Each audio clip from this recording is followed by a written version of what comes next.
Around the country, some school districts will begin the school year wondering, where is everybody? At least in Illinois, I know many other states, less kids means less resources coming to your district. Enrollment is down for public elementary schools. An analysis of last year's enrollment by AP and Chalkbeat finds 1 in 3 Chicago schools now have fewer than 300 students. LA, New York, and Boston are seeing similar trends of empty desks. Shrinking enrollment may force some districts in places like Denver, Indianapolis, and Kansas City, Missouri to close schools entirely. The Dickinson family in Wheaton, Illinois says they were hesitant to pull their daughter out of school. The idea of taking Caroline out of school was frightening, but the idea of keeping her in the school the way it was going with the just lack of, what's the wording?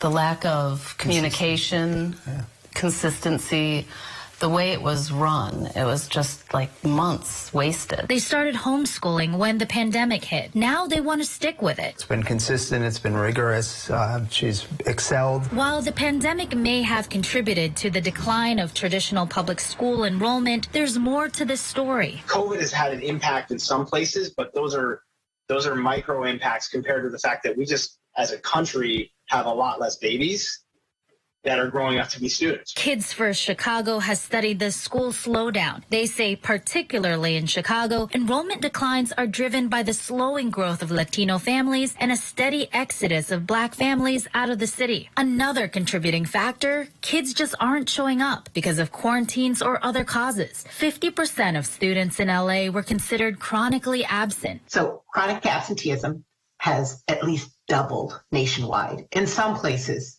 it's increased even higher because there's a lot of local variation. Hetty Chang at Attendance Work says they define chronic absenteeism as missing 10% of school. Now they're seeing students miss as much as 50% or more. If you're looking at the signs, you start to see it happening. And chronic absence is an early warning sign that kids might not re-enroll the following year. Like so many, Chang is looking for a solution. To keep kids in school, to keep kids staying connected, you really need to take what we call a tiered support that invests in prevention. Experts say growth is possible when families see schools as a place of community beyond the school day, a resource beyond education, but also food and health care. Kat Sandoval, Newsy, Chicago.